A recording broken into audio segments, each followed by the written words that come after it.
આજે ભરૂચ લોકસભા ઇન્ડિયા ગઠબંધનના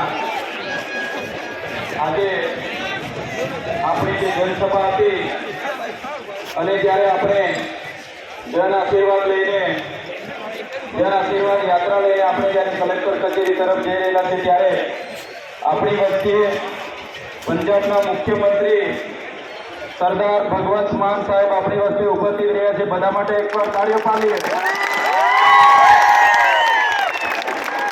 આપણી મધ્યે કોંગ્રેસ ગુજરાત પ્રદેશ અધ્યક્ષ શ્રી શક્તિસિંહ ગોહિલ બાપુ પણ હમણાં હાજર હતા, એમના માટે પણ તાળીઓ પાડી લઈએ। આપણી મધ્યે આમ આદમી પાર્ટી ગુજરાત પ્રદેશ અધ્યક્ષ ઈસુદાનભાઈ ગઢવી હાજર છે, એમના માટે તાળીઓ પાડી લઈએ। ગોપાલભાઈ ઇટાલિયા આપણી મધ્ય ઉપસ્થિત છે, મનોજભાઈ ઉપસ્થિત છે, હેમંતભાઈ ખવા ધારાસભ્ય ઉપસ્થિત છે, એમના માટે તાળીઓ પાડી લઈએ। સાથે સાથે કોંગ્રેસ સમિતિ ભરૂચ જિલ્લાના તમામ પદાધિકારીઓ, આમ આદમી પાર્ટી ભરૂચ જિલ્લા ભરૂચ સંસદીય ક્ષેત્રના તમામ આમ આદમી પાર્ટીના કાર્યકરો, હોદ્દેદારો અને મોટી સંખ્યામાં અહીંયા ઉપસ્થિત થયેલા વડીલો, માતાઓ, બહેનો, યુવાનો, આજના અમારા ટૂંકા આમંત્રણને માન આપી તમે બધા દૂર દૂરથી ધગધગતા આ તાપમાં પણ અહીંયા ઉપસ્થિત થયા છો ત્યારે ઇન્ડિયા ગઠબંધનના ભરૂચ લોકસભાના ઉમેદવાર ચૈતર વસાવા આપ સૌનું સ્વાગત કરે છે, તમને દિલથી પ્રણામ કરું છું।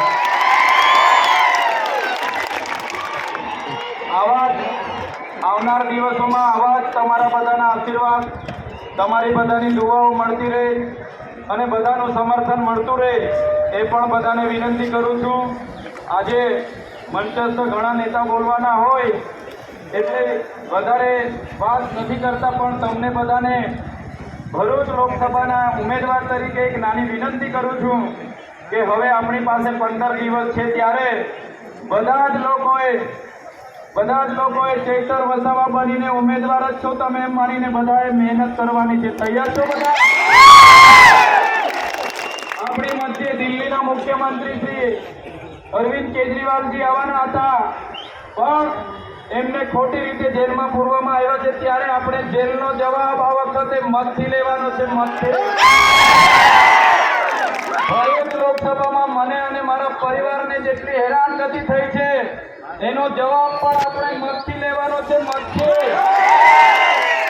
મોંઘવારી એટલી વધી છે, બેરોજગારી એટલી વધી છે, ભ્રષ્ટાચાર એટલો વધ્યો છે, એનો જવાબ આપણે મતથી લેવાનો છે। આપણને કોરોનામાં હેરાનગતિ થઈ છે, નોટબંધીમાં હેરાનગતિ થઈ છે, નર્મદાના પૂરમાં હેરાનગતિ થઈ છે, એનો બદલો આ મતથી આપણે લેવાનો છે। આપણી જમીનો જીએમડીસીમાં ગઈ છે, જીઆઈડીસીઓમાં ગઈ છે, આપણી જમીનો નેશનલ હાઈવેમાં ગઈ છે, નહેરોમાં ગઈ છે, રેલવેમાં ગઈ છે અને આપણને એનું વળતર નથી મળ્યું, એનો બદલો આ લોકસભામાં લેવાનો છે। ત્યારે મેં જેલમાં હતો અને આ લોકસભાના ઉમેદવાર મનસુખ દાદા કહેતા હતા ચૈતરભાઈને તો હવે જેલમાં મોકલી દીધા છે, આ લોકસભા અમે રમતા રમતા જીતવાના છે। ત્યારે આજે ભરૂચની ધરતીમાંથી મનસુખ દાદાને કહેવા માંગુ છું, તુમકો કા લગતા થા નહીં जब तक तोड़ेंगे नहीं तब तक छोड़ेंगे। हमको क्या अंडू पंडू गंडू झंडू समझ के रखा है क्या? ये चैतर वसावा है कभी झुकेगा नहीं, करारा जवाब मिलेगा, करारा जवाब। ત્યારે મનસુખ દાદાને 30 વર્ષ આપણે આપ્યા છે, પોતાની સરકાર હોવા છતાં આપણા માટે કંઈ જ નથી કર્યું। એ ધારતા તો બધું કરતા, પણ યોગ્ય જગ્યાએ રજૂઆત પણ નથી કરી શક્યા, પોતાની ગ્રાન્ટ પણ વાપરી નથી શક્યા। ત્યારે આ વખતે મનસુખ દાદાને આપણે આરામ આપી દેવાનો છે। આ વખતે તમારી સામે યુવાન, નીડર, પ્રમાણિક, ઈમાનદાર અને નિષ્ઠાવાન યુવાનોની ફોજ છે। એક તક અમને આપો અને જોઈ લો, આવનાર દિવસોમાં ભરૂચને અમે નગરપાલિકા બનાવવા માટે પણ લડીશું। નર્મદા નદીને કિનારે રિવરફ્રન્ટ બનાવવા માટે પણ અમે લડીશું। અંકલેશ્વરથી નેત્રંગ સુધી 4 લેન હાઈવે બને એના માટે પણ અમે લડવાના છે। ત્યારે આપણી વચ્ચે તમામ પ્રદેશના પ્રમુખો હાજર છે, પંજાબના મુખ્યમંત્રી હાજર છે, ત્યારે તમે જે બધા અમારું આમંત્રણને માન આપીને આવ્યા છો ત્યારે આવી જ રીતના બધાએ લાગી જવાનું છે. વિસ્તાર ખૂબ મોટો છે, મોટા મોટા નેતાઓ, વર્ષોથી સરકારો, એમની સામે આપણે લડવાની છે. ત્યારે બધા જ તમે ચૈતર વસાવા બનીને ઉતરજો, બધા જ તમે અરવિંદ કેજરીવાલ બનીને ઉતરજો, બધા જ તમે રાહુલ ગાંધી બનીને ઉતરજો, બધા જ તમે ભગવત માન સાહેબ બનીને ઉતરવાનું છે. ત્યારે તમે બધા કાળઝાળ ગરમીમાં અહીં ઉપસ્થિત થયા છો, મારા વડીલો, મારી માતા બહેનો, આજે તમને એક સંકલ્પ લઈને અહીંથી જજો. તમામ વ્યક્તિએ 10-10 મતની જવાબદારી લેવાની છે. એ તમારો મિત્ર હોય, તમામ લોકોએ 10-10 મતની જવાબદારી લેવાની છે. તૈયાર છો બધા? ઊંચા હાથ કરો બધા. 10-10 મત તમારે કાઢીને આપવાના છે. આજે 1 લાખ લોકો અહીંયા છે. 10-10 મત કાઢીને આપશો, આવતી એ ચૂંટણીમાં આપણે 10 લાખ મત લઈ નીકળવાનું છે. તમારા મિત્ર હોય, સગા સંબંધી હોય, તમારી બહેનપણી હોય, તમારી વેવા હોય કે વેવાય હોય, એને કહીને 10 મત તમારે ભેગા કરવાના છે. એમને કહેજો અમારા ચૈતરભાઈને ઝાડુમાં મત આપવાનો છે, ઇન્ડિયા ગઠબંધનમાં મત આપવાનો છે. અગર નહીં માનશે તો કહેજો કે ભાઈ અમે સંબંધ તોડી નાખીશું. એટલે વેવાઈને વેવાણ સંબંધ તોડશે નહીં, મત આપણને આપશે. ત્યારે બધાનો ખૂબ ખૂબ આભાર. આપણે ભગવત માન સાહેબ ઉપસ્થિત હોય, બધા નેતા ઉપસ્થિત હોય, ત્યારે મારે કંઈ વધારે બોલવાનું રહેતું નથી. તમે બધા આવ્યા, અમને સહકાર આપ્યો, અમને આશીર્વાદ આપ્યા, એ બદલ બધાનો ખૂબ ખૂબ આભાર. અને આ લોકસભા ચૂંટણી આપણે જીતીએ છે. ધન્યવાદ. જય જોહર, જય આદિવાસી. હવે આપણે માન સાહેબને સાંભળવાના છે. બધા શાંતિથી સાંભળજો. સરદાર માન સાહેબ માટે તાળીઓથી વધાવીએ. भारत माता की इनकलाब आदिवासी. आज चेतर भाई बसावा के लिए प्रचार करने आया हूँ. सच पूछिए, ये माहौल तो मैंने पंजाब में भी नहीं देखा. ये तो एक नई कहानी लिखने वाला माहौल है.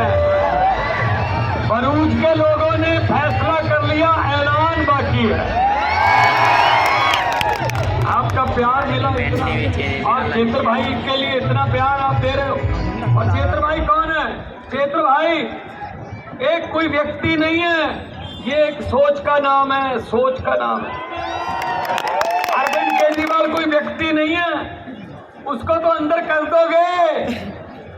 मुझे ये बता दो भाजपा वालों, जो अरविंद केजरीवाल की सोच है उसको कैसे गिरफ्तार करो.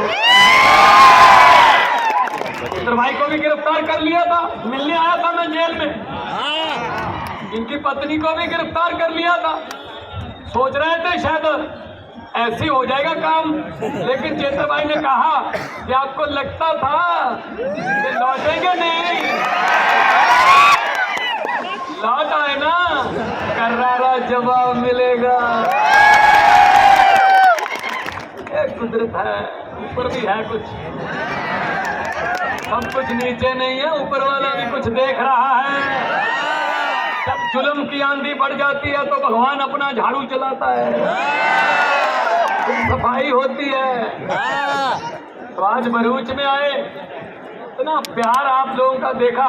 मैं 20 सेकंड आपको देना चाहता हूँ, क्योंकि आपके अंदर भड़ास है कई सालों की, वो निकल नहीं रही. चलो चीखे मार लो, कुछ भी कर लो. 20 सेकंड आपके.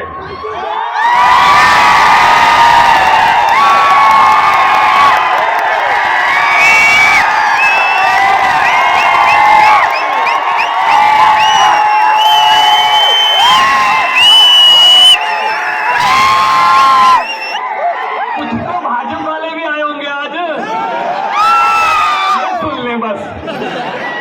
भाषण मत सुनो, ये सुनो, लोगों के दिल की आवाज सुनो. 7 मई को झाड़ू का बटन दबाना है. और अरविंद केजरीवाल जी को मैं मिल के आया हूँ जेल में. उन्होंने मुझे कहा कहाँ जा रहे हो, मैंने कहा जी भरूच जाऊंगा परसों. जैसे भरूच वालों को मेरा मैसेज दे देना, सुनेहा दे देना, मेरा संदेश दे देना कि चेतर के साथ चट्टान की तरह खड़े हो जाओ।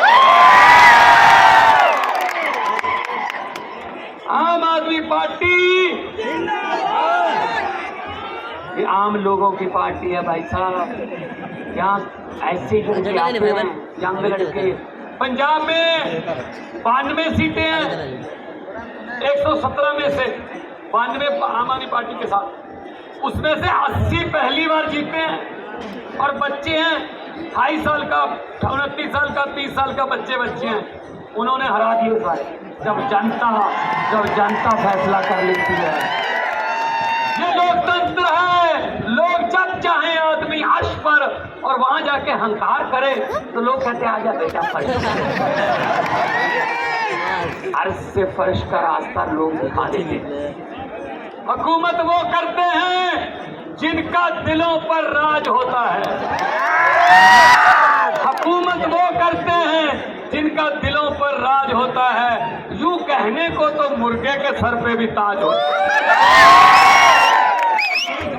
तो फिर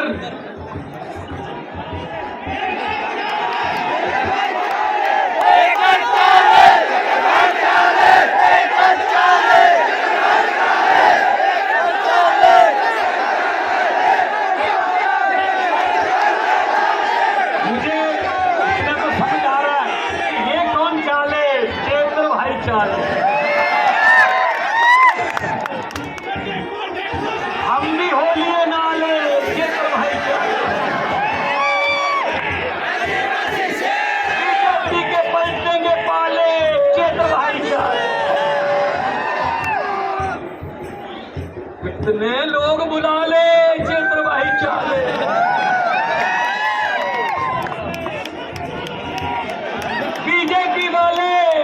बीजेपी वाले चिंता ने खा ले, क्योंकि चेतर भाई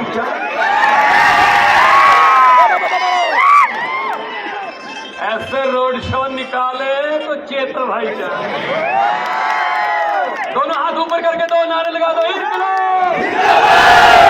जो थोड़ा तो यहाँ भाजपा वाले भी आए होंगे, उनके आका भेजते हैं उनको। उन्होंने ये पूछना है कि भगवंत मान ने क्या बोला था, चेतर भाई ने क्या बोला था, ईशुदान भाई साथ थे, शक्ति सिंह भी साथ थे, गोपाल टालिया भी साथ थे, क्या बोला था। तो मीडिया वाले ने बता दिया क्या बोला था। लेकिन वो पूछेंगे नारे कितनी जोर से लग रहे थे, तो इतनी जोर से लगाओ कि वो कहें ये तो आपके घर पे भी सुने होंगे जी। दोनों हाथ ऊपर उठाकर इनकलाब, इनकलाब, आदिवासी माता की सोनिहाल। बहुत बहुत धन्यवाद, बहुत बहुत धन्यवाद। एक बार फिर आऊंगा। लोगों को अक्सर कहते सुना है जिंदा रहे तो फिर मिलेंगे, लेकिन इस पंजाबी दिल ने कहा है मिलते रहे तो जिंदा रहेंगे। मिलते रहेंगे। बहुत बहुत धन्यवाद।